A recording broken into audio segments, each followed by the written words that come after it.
All right, Ken, we lost your special music playing there. I think we were all gonna maybe have a nap with that stuff. Oh, hi, everyone. On behalf of Agatha and DZS Clinical Services, welcome to the webinar, How CROs and Sponsors Improve TMF Management with a Shared TMF. Really excited to see everyone here today. Lovely to see so many people coming online. My name is Barb, and I'm here to kick things off. I don't do the presenting, I just do the housekeeping and helping you if you have any issues.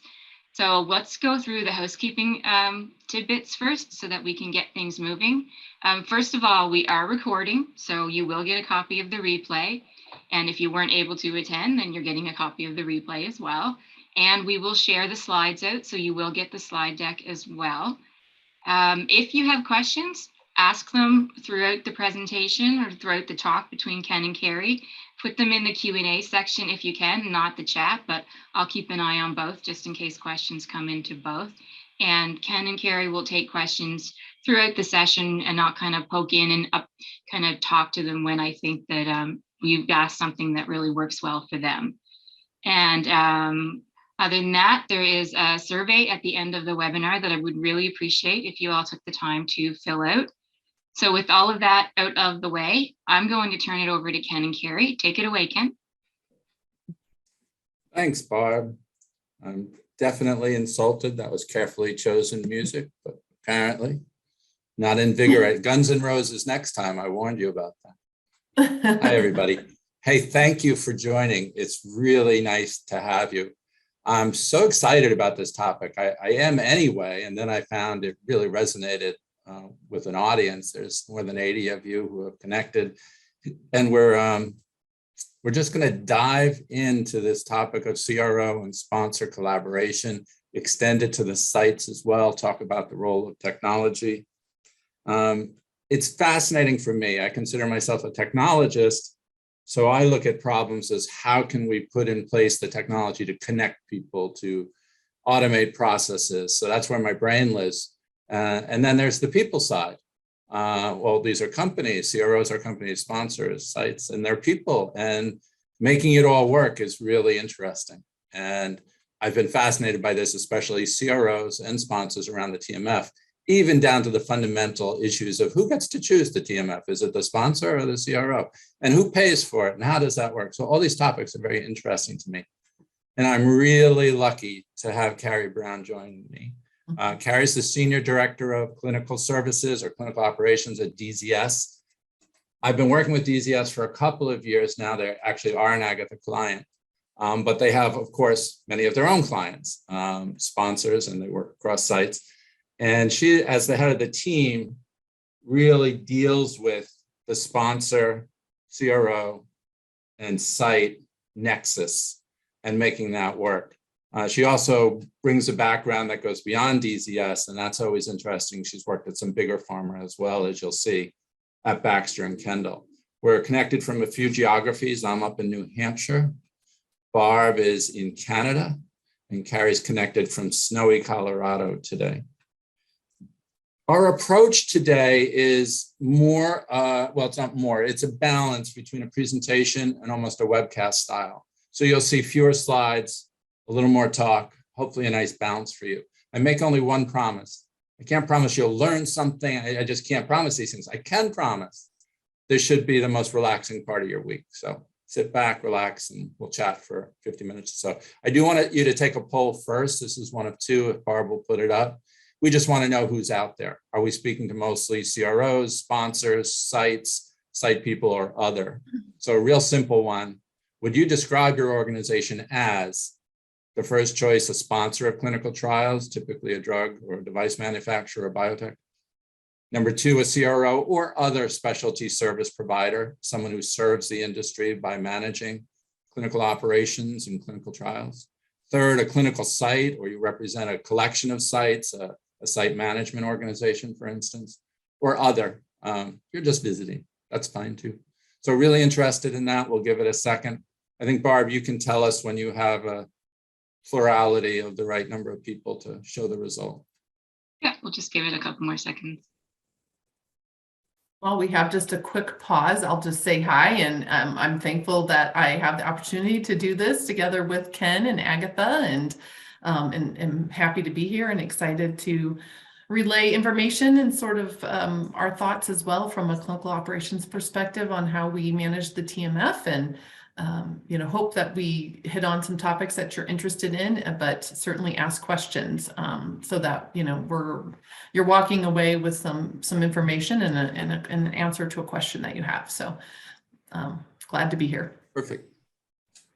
So the results are here. You can see the percentages, and it's ideal. We have a split between sponsors and service organizations almost evenly. Some site people mixed in, and then others. We won't worry about the others, as I said. So we have a few perspectives, and that's just perfect. I also sent out, if you can I close that, Barbara? You? No, I did. We also sent out, or I sent out a personal request for some input from the audience on this topic, and whether to cover more the relationship aspects in general or the technology around the TMF in specific. And I got back, of course, a mix of answers. And the result is we're going to cover both. We're going to start at a high level and then drill into the TMF. So Kari, well, first to the audience, you're going to see these topic slides and think of these as the chat areas, and then there'll be a few slides mixed in. For this first chat area, I know you just started your introduction, but can you just tell us all a little bit about DZS so we know where you're coming from? Do you deal mostly with smaller or bigger companies? What kind of trials? Just anything you can give us for context. Sure. So DZS, we consider ourselves a mid-size CRO. We tend to work with smaller to mid-size device and drug companies, so not necessarily. We have worked with some of the bigger named, well-known names companies, but we tend to kind of focus on the small and mid-sized companies. We do provide a full spectrum of services, so all the way from early clinical development, consulting and input and analysis, all the way through clinical operations, data analytics, including data management and stats, medical affairs, and pharmacovigilance. I would consider DZS a very technology-driven company. We work to really find a good fit for our clients and their needs. And we look for systems that are very robust, that are intuitive, dynamic, and cost-effective, which is exactly why I guess we've worked and landed on Agatha. And when we have input with a client as to which TMF to use, it's one that we recommend because it does cover all those bases and is a very nice, cost-effective solution for our clients that don't always have large bulks of funding and so forth. So it works great. And then just quickly, I guess we pride ourselves on just providing really great customer service and communication. And we work best and really like to partner with our clients. So that's an emphasis on partnering. So we really like to kind of be an extension of their team. Well, thank you very much for that. That's a perspective I wanted everyone to have. I, as one of the leaders in a technology company, bring, as I said, a certain perspective. We also tend to work with smaller organizations, less with the largest pharma. A lot of younger companies who are building out infrastructure, and we're a part of that. There's one last thing I want to do, which was to say hi to a few people, and then we'll really jump in, because I scanned the list, and I think Bob Marley said a few good friends along the way that I've met. So nice to see some of you here. I think I've met Rodrigo, Anki, if that's how I say your name. We've just had an extensive email conversation, so thanks.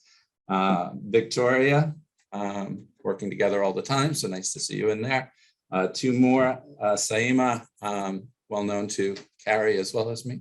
And then lastly, Julie, Bert, and Audrey, just new friends, you might say, that I've made along the way. So thank you guys all for joining. And I do hope I deliver on it. Will be it's not good English, but the funnest part of your week, or at least the most relaxing. Maybe not fun, how about relaxing?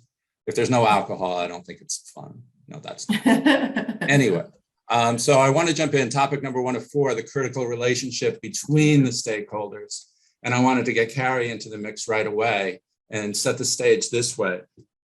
We're going to talk about these relationships, and I'm asking Kari to envision in her mind a particular sponsor that she's worked with around some trials, and I want her to just romance that for us. Tell us how wonderful it was and what made it wonderful. So I want to hear about the best project you've ever worked on with a sponsor as a CRO. Sure, sure. So yeah, I can think of a couple clients, thankfully, that we've had the opportunity to work with that have just been really great working relationships. We're considered an extension of their team. They almost don't differentiate us from their own company, and they really bring a lot of respect and to us and our opinion and the expertise that we bring. There's just a mutual trust, knowing that we will provide them with clear upfront communication and expectations.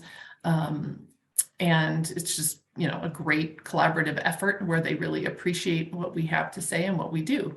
And it just, provides for a great working environment. Everyone's really working their hardest to do their best for the client. So trust is such an interesting and important part of it all. Of course, as a technology provider, we have customers and we implement software solutions for them.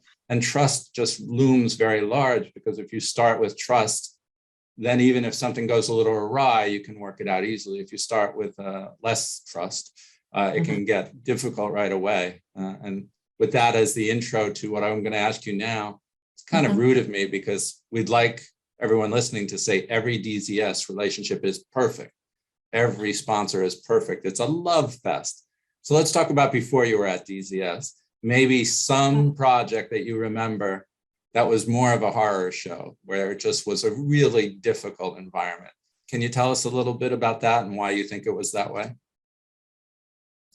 Sure. Yeah, I mean, unfortunately, I've been in that position. It's not as much fun. It doesn't make for as much fun at work. But it was more sort of adversarial, I'd say, where they kind of made it clear that they were the client, they were the sponsor, you were the service provider, it was a separate entity. You were there to provide to them specific services. And it just kind of had a tendency to put you on the defensive. I think it kind of led to really laboring over every word that you wrote or uttered to make sure it wasn't misinterpreted or twisted in a different way. So just made it a very challenging environment where a lot of energy was used and focused on the minutia. And I think that in kind of stepping back from that since that time, looking sort of lessons learned, I think that it didn't allow the team to really look at the big picture. And I think you kind of really lose something when you're so focused on the details and making sure you don't make any single small misstep, that you kind of lose the big picture of what you're doing and the service you're providing. So it can make it more challenging for sure and more stressful. Really interesting to me, the idea that you have energy, a certain amount of energy on the team, and it can go into solving the problems for the patients, for the trial, driving a solution, or you can use up a lot of that energy internally. In any company, we know that. I call it internal stupidity, when people are just acting stupidly, excuse my language, internally, rather than focusing on what we need to do, which is deliver for the customers. And that's true of the sponsor and the CRO. I was also thinking, and I know I mentioned this to you, Kari, earlier, I actually did the research afterwards, this whole observer effect thing. For those of you who are physicists, you know more than I do about quantum mechanics and quantum physics and Schrodinger's, I can't say his name, cat and all that. But if we observe things too closely, we affect them. And so when people drill down and they're watching every step of what they do, things don't go the way they should. I'm just thinking of a simple thing like I have an antique car that's being restored. And if I go and watch them do it, I'm sure the mechanic makes mistakes he wouldn't make if I wasn't watching. Nobody wants to be watched that closely. So it goes back to trust again, which is interesting. So with those two examples, excuse me, I went an extra page. Kari, can you just run through these 5 things that I think you summarized as these are what you really need to focus on to have a good relationship from the outset? Sure.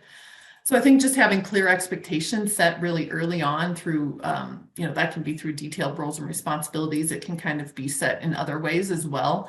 But I think that that's really important. So everyone comes to the table knowing sort of who's doing what and and how, how things are to proceed. So I think that's really important. And for those of you that are on the CRO side that are more of a service provider, I do feel like it is sort of our role to drive that process and to really, review carefully the statement of work through the kickoff meeting and kind of relay that in that meeting with the client and just make sure that it's talked through and everyone is very clear on those roles and responsibilities.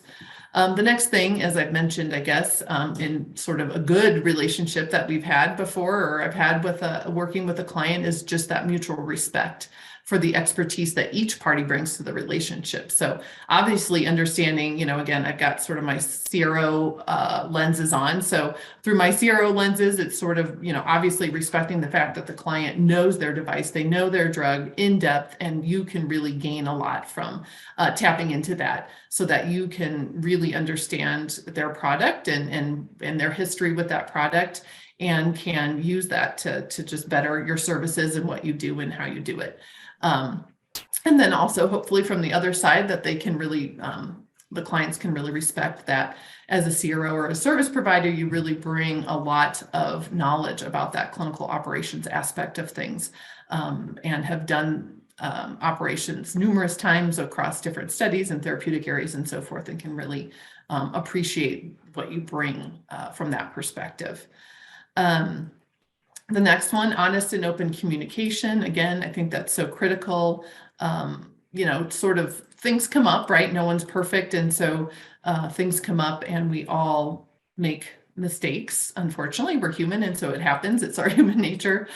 So I think, especially for that, just being able to have honest and open communication with timelines, if they're slipping and so forth, being able to have that really honest, open communication.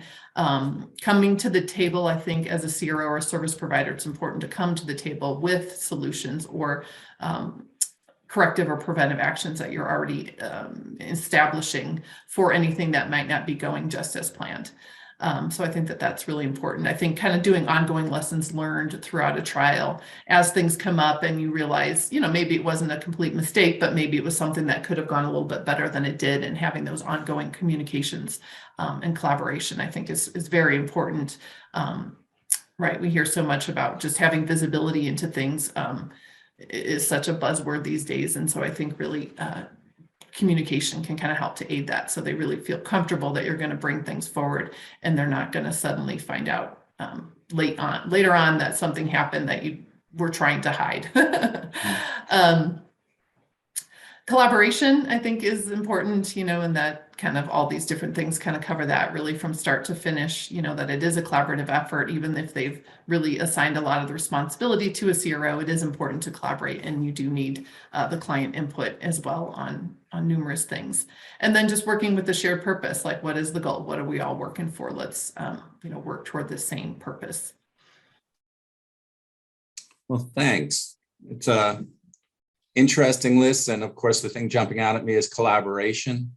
Because once again, from a technology perspective, I'm focused on how do we enable that collaboration. We can't force it, but we can make it easier. And I think it happens not just in the eTMF, but other systems. So I had asked Kari to put together a list. Excuse me, still having some trouble with my order here. We'll be there in a second. This list, it's a delay on my side, so I keep hitting the button too many times.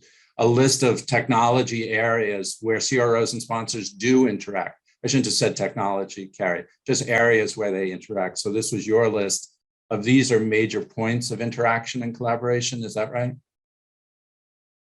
Yeah, right. Where, it can't just be driven by one side or the other. I mean, even for instance, the first one with protocol development, even if the sponsor is really writing the protocol, and that's not a service that they've asked the CRO to participate in, I think we always welcome the opportunity to review the protocol before it's completely final and provide some input as far as our perspective on operations and so forth. So, but either way, I think both sponsor and CRO can bring some really a lot of value to developing the protocol and making sure it's a good, solid protocol that's realistic and the sites can follow and so forth. And then study plans, and these are just so important. to make sure that everyone, again, is sort of on that same page and making sure everyone's clear on roles and responsibilities and exactly how we're going to carry out the different functions that have been delegated to us. So as a CRO, so I think those study plans are very important to make sure that everyone's in agreement with the way that the study is going to run. That can be your project management plan, your TMF plan, data management plan. There are lots of different plans that go into kind of laying out the expectations and how the study is going to progress. And then case report forms, obviously, we want to make sure we're collecting the data that's going to be needed by the CRO. So this is very important to have some collaboration on. And the statistical output is incredibly important, just both how we're going to do the analysis as well as what the ultimate tables, listings, and figures are going to look like, which at DZS, I guess we present those through mock shells so that the client can kind of see exactly what the output's going to look like and what information we're planning to display in those final outputs. And then, of course, the TMF, which is, tells the story of the clinical trial. And then, so that needs to be a very collaborative effort as well. I find the list interesting because some places I know the system that's used, study plans might be a CTMS, for instance. Statistical output might be at least part of it related to an EDC system. I see collaboration tools for protocol development and for board reporting. The TMF is interesting to me because one of my big theses is it tends to be thought of as a place to put stuff. And my argument is that's very old-fashioned thinking. It's not a place to put stuff, it's a place to do stuff. And that's really the focus as we go. So it's a good transition into topic number 2. So whose TMF is it anyway? This is one of the things I previewed, excuse me, early on in our discussion today. But there's something I know because I've read it. Legally, the TMF is the responsibility of the sponsor. It is their responsibility regulatorily, if I can say, to make sure there is a complete TMF, et cetera, et cetera. But of course, many times it's delegated to the CRO. So help me out, Kari, what's more typical? Is it often owned by both or managed by both? I'm using the term owned probably incorrectly, but tell me in real life how you work with sponsors around a TMF. Sure. I mean, I've kind of worked in a couple different ways. I mean, sometimes the sponsor has their own, the client has their own TMF system that they would like you to use. And they might, control access rights and so forth in the setup of the TMF through their IT department or another functional area within their team. Or they might, want you to provide and house the TMF, set it up, provide access rights and remove access rights, et cetera. So kind of can go either way. As far as that goes, but then it does need to be a collaborative effort. And generally, we've worked with some clients where they pretty much delegate the rest of the TMF management, uploading documents into the system, QCing them, doing an overall QC of the TMF to the CRO. But I would argue that there needs to be some role of the sponsor or the client in the TMF, even still. And we have had clients that have, we do the document loading, we QC the documents, but they do some of the overall QC of the TMF. And that's a great way to do it. I mean, I would argue that the client really needs to know their TMF. At the end of the day, like you said, legally, they're the ones ultimately responsible for it and accountable to it, and they may have to answer questions about it, right? So they really need to know the TMF and be familiar with it. So I think involving them in the process, perhaps just through a very infrequent QC, and as the CRO or the client, you can do a more frequent QC, but having them participate or be involved in that in some way, I think is really helpful.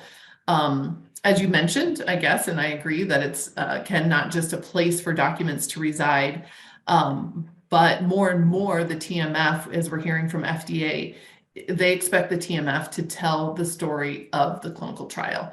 And I'm hearing more and more that in some instances, the FDA is just asking for access to the eTMF to do their audit, and then they're auditing the TMF, and they're not even sometimes speaking to the sponsor or the CRO that may have been involved in that. They really expect the documents to stand for themselves and collectively to tell the story of the trial. And so I think it's it's even more important than it used to be for the sponsor to be familiar with it and understand that story.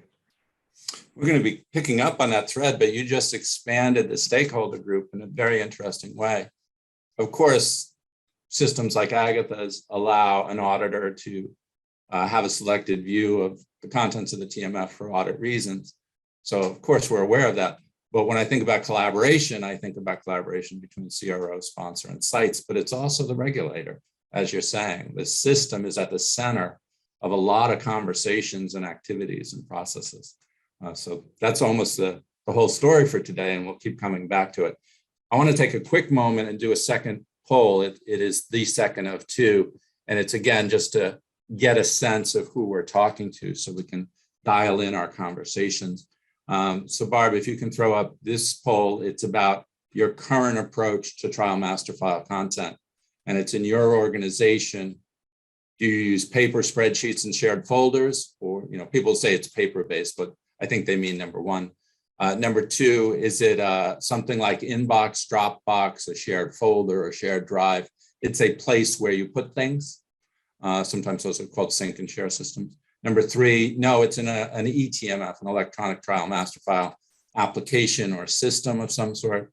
Or number four, not applicable, not what we do, or you do it a different way that I haven't thought of, which is certainly possible.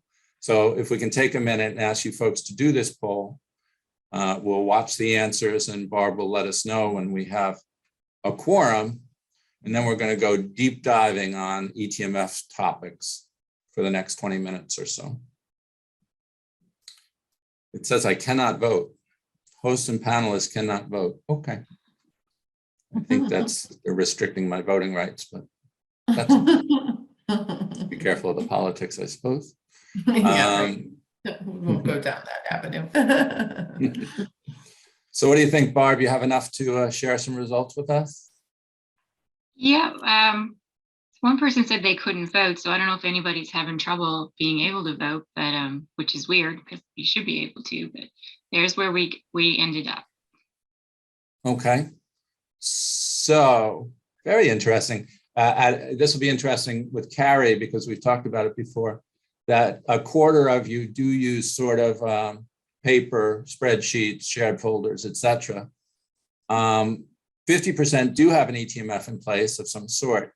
It's a small number of Inbox, Dropbox, or a similar system. That's interesting because a fair amount of Agatha customers do come to us in that situation. We have folders, they are structured to reflect the eTMF, but they're not controlled. So we have duplicates and other problems. And then other or not applicable. So that's who's out there, Kari, as we talk through the rest of this. And as I said, we do our deep dive on eTMF conversations. So what I want to talk about is, excuse me, drop page, that we want to think about technology in Clinops in a certain way for the rest of our time together. So I'm going to share a picture, describe it, and then we're going to come back to it at the end. So be patient with me for a second.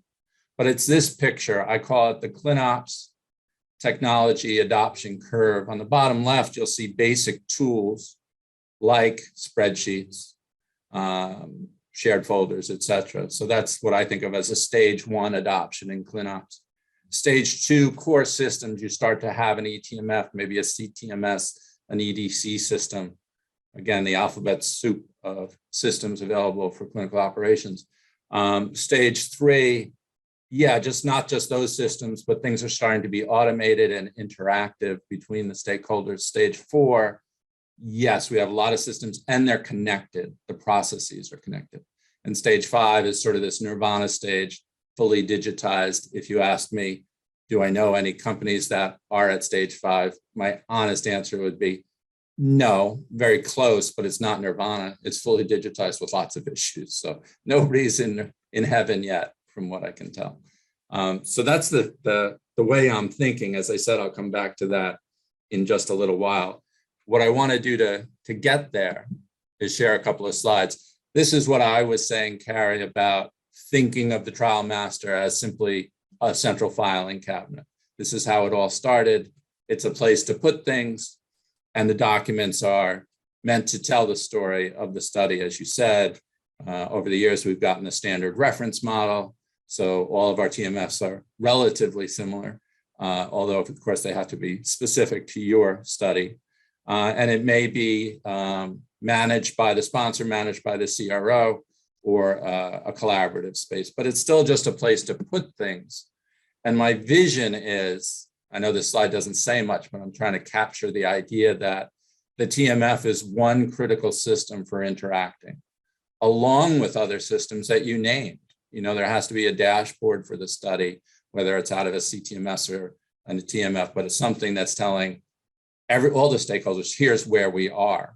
So dashboarding and metrics are key to that interaction, and lots of other systems as well. So that's my hoped for vision. Another way to show it is this way, with the trial master file at the center of a lot of processes. Yes, for documentation, but also for simple communication. As I said, dashboarding, even just notifications, tasks due, et cetera. Collaboration, where there might be work on a document that requires several people to be editing at the same time. And the TMF has to support that while supporting the regulatory requirements that there's only one true copy eventually. For monitoring activities.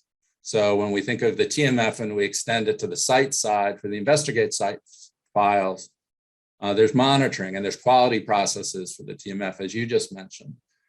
So coordination, process management, the TMF becomes this engine rather than a place. And that is, as I said, sort of my central thesis of what we're trying to do here. Now, when you look at this, Kari, you see this picture. Is that like, yes, Ken, you're absolutely right? Or, come on, Ken, that's not really a valid picture of where we're going to get with the TMF. I guess I want to say it more simply. Am I overplaying the role of the TMF as this engine of collaboration? Or do you think it has a central role in keeping the stakeholders connected?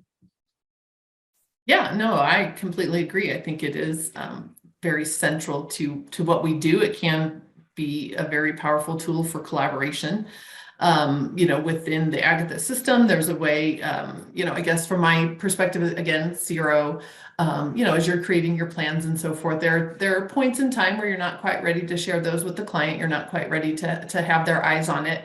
But once you kind of get to that point, like a final draft, if you will, internal final draft of a plan, the TMF is a great place to then upload that. You can upload it as a draft into your system specifically, and I'm sure others as well. And then you can send that to review. And so there's a great way to collaborate within the system for the client to review those plans and provide their comments, changes, and feedback through that system. So it's all kind of tracked with metadata and version control and so forth. And so it's a great way to collaborate. It gives them the tasks and the due date that you assign to it. So it kind of gives some accountability and so forth, and just a way to kind of keep that out of your inbox, you know, with things going back and forth. And there's a lot of issues sometimes with version control. And it's within a very compliant system, right? So you don't have to concern yourself with that. And then certainly too, I guess one of the other things that really jumps out at me is the monitoring perspective of things. So when you add the electronic investigator site file to all of this, that just really makes it all kind of come together, right? You can look at their essential documents within their site file as the CRA, and then just transition them. If you review and approve them, you can just transition them right into the TMF, or you can give them comments and feedback if they need to adjust or modify something within that document. And then it provides the opportunity for monitoring, right? Because within the investigator site file, there's a place for them to put documents such as source files and medical record files, and even the informed consents that have protected health information that are very protected folders that only the monitor assigned to that site can view. They cannot download, they can't save, they can only view those for, you know, a limited period of time, and then they no longer have access to those. So it really just becomes, yeah, quite the hub for a lot of what we do. I actually looked for a picture of a hub, but I couldn't find the right kind of hubs. I had hubcaps and other hubs, but didn't have the hub I wanted, but it is kind of the vision that I have, the hub at the middle of a gearing system.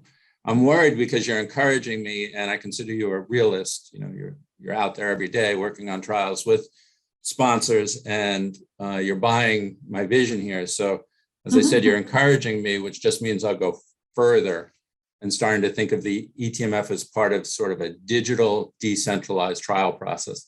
If you take that curve I had up a minute ago, it takes you right into the third phase of technology adoption, which is fully connected processes, workflows, collaboration, shared development of new items, et cetera. So that's kind of as we round the curve towards the last part of our session, where I want to focus and talk a little bit about how to do that. What does an eTMF have to have in it, the system, to enable this kind of thing? So you can tell I went backwards, I apologize. So now I get really crazy. I'll try to describe this picture, but Kari, you were saying on the right-hand side, you have sites, and sites need their own ISF files. They don't want to be, you don't want them in the TMF itself. They need a self-contained space to upload their documents. So even though it's in the cloud, each of those ISF icons belongs to a site. And that's how it should be, and how it, I'll say needs to be. It's maybe a tiny bit strong, but it should be, because they're responsible for those documents, not you. They're their documents, they're the site. But you want to monitor and oversight them. So the CRO on the left have lines going into those ISF files where they can see documents that are ready for them to see. And they can do oversight, they can do monitoring, they can do quality inspections, just as they would if they were on site. So that's starting to really enable a digitized model where everyone's connected through a shared system, a shared architecture. Meanwhile, the sponsor on the lower left has roles too.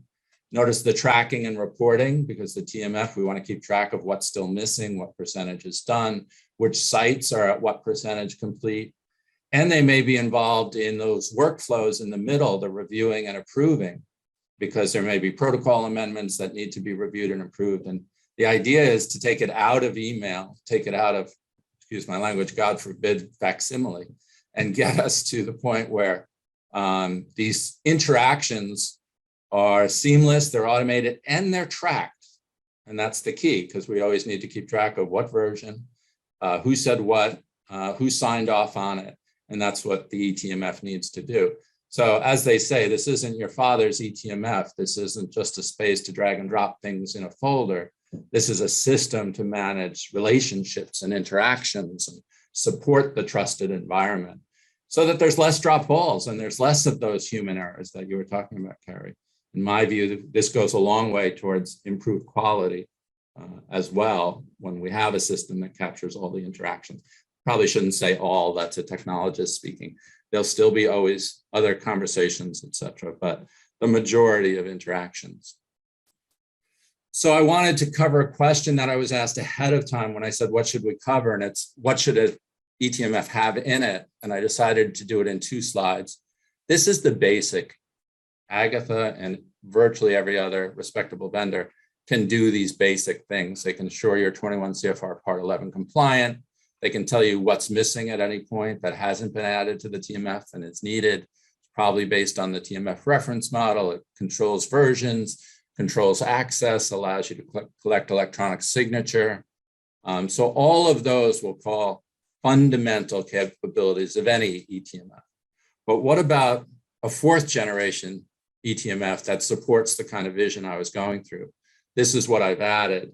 We're connecting the sites themselves, each using their own ISF workspace, but all connected to a bigger picture. We're using it for remote monitoring, as Kari said.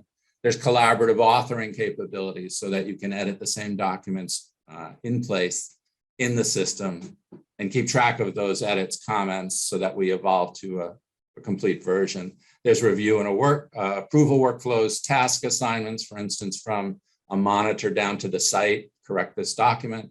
And there's dashboards, because the dashboards are critical for that collaboration. So with these 6 things, I think you get into the model of a 4th generation eTMF that's much more than a place, and it really is a system to track and manage processes. that all make sense to you, Kari? Yeah, no, it makes perfect sense. So I'm sorry to look at my notes. One last thing to chat about with you specifically. This vision of a fully automated system is my vision, and I have customers at Agatha who have worked. I'll go back to the grandiose picture, who are very close to this now. Who Agatha has a remote monitoring solution for the site side. We have an eTMF, so we see people doing this. Kari, in your mind, can you think of a highly technology adroit customer of yours that's approaching this kind of world? Are your customers or any of your customers getting towards this vision yet? Sure, I can think of one in particular, I guess, doing a couple different studies with set up a little bit differently. There's one where they are, really doing this. They have the eTMF. They are using the Agatha TMF, I think, because we introduced them to it, and they are having their sites use the electronic investigator site file, which really, aids in that remote monitoring aspect of things. And I don't know, while you were talking, Ken, it just popped into my mind, I might be dating myself, but going out and monitoring at the site, reviewing their paper regulatory binder, trying to reconcile all the correspondence, which is just plentiful and lots of emails and things, just kind of difficult to name and track and keep track of, and how much easier it is with an electronic ISF, right? I mean, you're really looking at it and you're just moving it over to the TMF so you know that it's there. It just makes that particular aspect of things a lot easier. And granted, some of that correspondence isn't critical documentation, but some of it's important to the trial, and they are supposed to be a mirror image of one another. So you do need to do that reconciliation. So that just kind of popped into my mind. But with the same client, I guess, they're actually, they're probably as close to Nirvana stage 5 as you described, though, in my mind, it's like giving someone 5 stars. Like, can anyone ever really earn the 5 stars? Like, can anyone ever really get to full digitization? But this particular client is doing a fully virtual trial with a virtual site. The patients are e-consented remotely. They just do remote visits. They have a device and tests that they do at home on a virtual call with the site to make sure that they're performing things and using the equipment and so forth directly. That data gets automatically recorded by the device and the different systems and into the cloud. It gets transferred to us electronically to analyze all that data for the ultimate statistical output and so forth. So, and they're using an electronic TMF, and that virtual site in this case has their own version of a electronic site file. So yeah, it's really close to that full digitization. Like, no one's actually it's very COVID safe, we'll say. No one's actually coming into contact with one another. Yeah, and a lot of this moved very fast with COVID to push us all into this kind of a vision. Well, that was nice because you kind of said, yes, Ken, there is a heaven. So I kind of like that. I do want to now do a jujitsu to everyone. Sorry if that's not the right term. We started at high-level conceptual relationships between the stakeholders. We got into the technology, talked about the eTMF. I want Kari to have the last word now. And what I've put together is a hypothetical, if you will. Kari is, picture her in her evening outfits. She's at a party and she's introduced to a little bit younger person who says, I've just gotten into this world. I'm at a sponsor or a CRO, it doesn't matter. And I'm about to start my first study and I'm nervous about the relationship. I want to make sure we really do this right. What's your advice to that person, Kari? What does she or he most have to get right at the start of the relationship? Sure. Well, I think, just building good rapport, like kind of setting up that rapport from the start is very important. I think you can really do that And at DZS, as soon as we're awarded a study, you know, we do a kickoff meeting with the client. It's a great opportunity, again, to establish that sense of rapport, of team, of being an extension of who they are, of mutual respect, and really respecting all the knowledge and information that they have to date on their drug or device that we can use to make sure that we're really doing the best that we can. And that's just a great opportunity to just do a lot of data sharing and so forth. I think just setting it yourself up, I mean, from a CRO perspective, again, just kind of, you know, indicating, and we just like to let them know that, like, we really want to be sort of a somewhat seamless extension of their team and experts in the clinical operations realm, that we can really help them and we can really partner with them and look at their very unique perspective, because sometimes we're working with clients that it might be their first clinical trial. And so, you know, they don't have a lot of that knowledge. They might not have an expert in clinical operations on their own team. And so we really want to bring that to them and ensure them that we have the experience and expertise. And from the sponsor side as well, I mean, depending on how you work, you know, I think, again, you know, kind of coming from the CRO perspective, just having that collaboration is very important. So from the sponsor perspective as well, just kind of coming at it from that perspective and really working to, you know, build those relationships and build that trust, so that you know that that communication will be forthcoming and there'll be that visibility into what's happening with your trial. Maybe it's why we have hit it off over a couple of years and we do so well as partners, DZS and Agatha. Mhm. I never really thought about how similar our businesses are, but when we have a new customer, we have to implement that software and get it into production and validate it. So it's a project, just like a study is. And so much rides on those first interactions and establishing that rapport and relationship and trust. You can really mess it up if you don't invest at the front in those relationships. So my big thing is in the transition, as you're getting started with kickoffs, take your time, make sure, as you said in a slide, roles are clear, spend a little time saying, so how many kids do you have? Just build relationships. And it really pays off, because sooner or later, there'll be harder conversations. And if by then you have rapport, and trust, it's going to be a lot easier. So makes a lot of sense. And I know that's what DZS does as a business, certainly what Agatha tries to do. So as I said, maybe that's why we're compatible. As we wind up, I wanted to make sure the audience, before we take questions, knows of two offers. Barb, you did put a QR code in, aren't you hot? This is an available white paper, or e-book, I believe it's written as, which was authored by a collaboration of people, including Barb, Kari, myself, other people at DZS. And it describes how we think CROs and sponsors can leverage an eTMF for collaboration. Just think of it as the hard copy version of some of what we were just talking about. And I'm assuming, Barb, if they take their phone out, capture that QR code in their camera, and click a link, they can download that. As I said, that's pretty hot. Alternatively, you can go to the website for agathahealth.com, or you can send me an email. So that's one offer. But the other one, the next one I'm really excited about.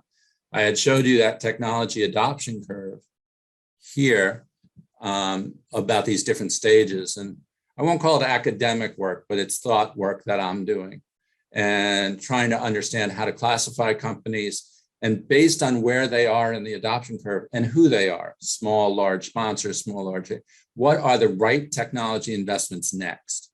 What will pay off the most to move up the curve, deliver the most value? So here's the offer. I'm looking for 10 or so organizations to work with. What I need is 2 to 3 hours to do kind of in-depth workshop-y interviews, can be under non-disclosure. I will get what I want, which is understanding different profiles of companies and start to place them on this curve. But what you'll get is an audit report that places you on this curve, and based on where you are in your type of company and my own insights, your insights, an audit report that says, here's what we recommend for technology investments. I'll give you an example. Many of our customers say, do I need a CTMS? And my answer is, I don't know. Depends on where you are and what you're doing and whether that's on the critical path to what you're trying to do. So there's questions like that I think can be answerable in a somewhat organized, systematic way. So if you're interested in a free audit to place yourself or have me place you on the technology adoption curve, a small audit report, probably 10 or 15 pages of here's our findings, here's what we recommend. I make one promise, it won't be self-serving. This won't be, I don't care who you are, you need Agatha. It won't be that, I promise. I really want to do this as quasi-academic work and learn from it. So if you're interested in that and collaborating with me, then drop me a note. My email is on the screen right now, ken.lowney@agathahealth.com, or through our website at info@agathahealth. And Kari, you don't know this, but if we get invited to do a couple of these, I might ask you to sit in and chat with them as well. I know you're busy, but might be interesting. We'll see whether I can trick you into that. Barb, as we wrap up completely, we didn't take any questions during the session, which I was expecting, but it didn't work out that way. Did you accumulate any questions that you want to share? We have lots of questions, and I just seemed the flow was just going so well. I chose to kind of hang on to them. So hang on now. You ready to go? Ready. All right. First one's for Kari. Dong says, what percentage of your sponsors don't have their own TMF and need your services for a TMF? For us in particular, again, I mentioned earlier, I guess, that we tend to work with smaller or mid-sized clients. Sometimes it's their first foray into clinical research or a clinical trial. They've done preclinical work and so forth. So in general, for us, we are the ones that are actually sort of housing the TMF for them and recommending the TMF, that we're most comfortable with and that we feel is robust and dynamic and cost effective. And so often, I would say, gosh, it's probably upwards of 75 to 90% of our clients probably ask us to actually house and hold the TMF itself. Cool. Okay. Before I go to the next one, I just want to, so I tested that QR code and that QR code worked. So Jessica, I see your note that it didn't work for you. I'm going to assume it's because I noticed that Ken's screen is a little cut off. Maybe that's the problem, but I apologize if anybody, had that nice QR code and it didn't work. I swear to God, I tested it because it didn't work. So I'm not impressed with myself like that. Oh, so I apologize. I just changed this. I just changed the scale. I'm sharing more of my screen if someone wants to try again. Yeah, it might work. If not, I'm annoyed because I did test. All right, next question. So from Murphy, how do you see long-term storage of the TMF? For example, when a CRO has a digital TMF application and the sponsor has Part 11 compliant document management system, will the eTMF create a compilation of documents that is easily transferred to the sponsor's system? Did you call me out or Kari? It doesn't matter, but I have an answer. It's for either one of you. Yeah. Go ahead, Ken. Thanks. So some basics to cover. Any reasonable TMF system today allows you to both import and export documents in structured way. I'm not trying to sell you Agatha, but as an example, Agatha lets you export everything in the TMF at any point, not just when it's finished, in a zip file that's fully folder structured and everything's in PDF format. So that's pretty essential capability. Now, when a study's over, what our customers typically do, there's lots of paths here, but they typically leave it in Agatha for a short period of time in a frozen state, not alterable, and then they'll export it. Now, once it's exported, that can live on a flash drive, it can live in a shared folder, it's a zip file, it's a very large zip file, but it is a zip file. But most traditional document management systems, if I'm back at the sponsor side, and they're using, I'm just trying to be amusing here, they're using a dinosaur like Documentum OpenText FileNet, something like that. Those systems should be able to take in that exported file. So I hope that made sense. Sometimes we do it as a synchronized experience, meaning someone's using Agatha, they're building a TMF, and at periodic times they export and upload to the sponsor, and the sponsor takes incremental builds of it. I'm not sure why, probably a process, not regulation, internal process, but that's what I see. Last thing I can say is it's possible to have a local TMF interact with a large document management system and have them exchange the information more or less real time. That kind of integration is possible. In my experience, people don't tend to do it. It's quite expensive and somewhat fragile. Kari, I think I can tell by your look, you have something to add. No, I think I agree with what you said wholly. And, typically what we do is so far with most of our clients, we just house the TMF for the entire clinical trial and manage it. And then at the end, we downloaded it, into a zip file, as you mentioned, and then we transfer it to the client so that they have the full electronic system, and it does, have it in a nice folder structure. So it's kind of like a file explorer structure. So, yep. Great. Time for one or two more, Barb? Yep. Okay. So a document such as the IV, should a copy be kept in the TMF for each individual study on the same compound? Or could the original document be kept in a central place to ensure only one original of the document, which is clearly described in the TMF? So for me, it's beyond my expertise. I apologize. I can get that answer and provide it. But Kari, do you understand the question well enough to offer an opinion? Sure. So it's more trying to, because the IB kind of can cover several different clinical trials that are going on with that same drug. So it's whether you're trying to think, typically the TMF that we usually set up is kind of by study.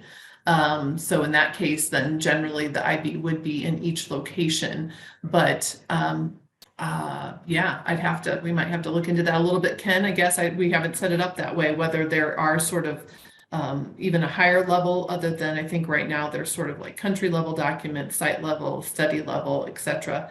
That are particular to a study, and whether there could be even an overarching folder that's more of a program folder for documents that might cover the whole program of trials with that particular. Yeah, I understand exactly. Sorry to cut you off. I understand exactly. No. I don't understand the regulatory environment technology wise at Agatha anyway. We can support that. There's a level above the workspace studies that's called the organization. And the organization could have documents that are common to multiple workspaces and studies. Mm-hmm. So technology wise, it can be supported. I don't know that beyond that. One more, Barb, just before the wire. Yeah, and just before I ask this one, a couple of people asked about the audit report and a demo or how to see what the Agatha TMF looks like, and we'll answer those kind of offline just to kind of so that I don't want you to think we're ignoring them. But the last question I've got here is from Matt. How often are you transferring a TMF to a sponsor's system or platform for archiving after study completion? So I think it's a version of the same question, so I will sound a little repetitive. In the most classic model for us, whether it's a sponsor or a CRO, someone is playing the management role on the TMF. If they're using Agatha, they're using it through the life of the trial, as Kari said.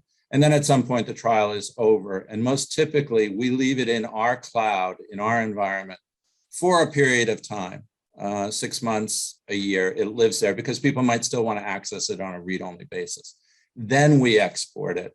Now, Matt's question was specific up to the sponsor. And as I said, we can do that incrementally and periodically, almost like for safekeeping, so that, there's incremental versions of it every 3 months or something. And then lastly, I said, you could fully sync, but I just don't find it practical to fully sync two systems like that. Completely doable technology-wise, but a lot of things are doable with technology that you probably shouldn't do. Not many technologists will tell you that, but I will. I need to wrap up. We're at the top of the hour. Barb, you're a fabulous producer. Thank you so much. Kari, you're an amazing collaborator and trusted and a wonderful guest. So thank you. This was a lot of fun for me. I hope you guys all had fun. We have another great webinar coming up, I think, towards the end of March. Barb, you're smarter than me. Can you remind me of the topic? Oh, it's on that adoption curve, right? Yeah, it's all about the technology adoption curve, March 24th. So I'll make sure everybody gets the information on that one if they're interested in attending. That's why I need to speak to 10 of you listening right now because I need to be done by March 27th and be able to have a lot more to say about the technology adoption curve. So you're my informants, as they call them in sociology. Thank you, everybody. Appreciate your time. See you next time. We're out of here. Thank you. Bye. Bye.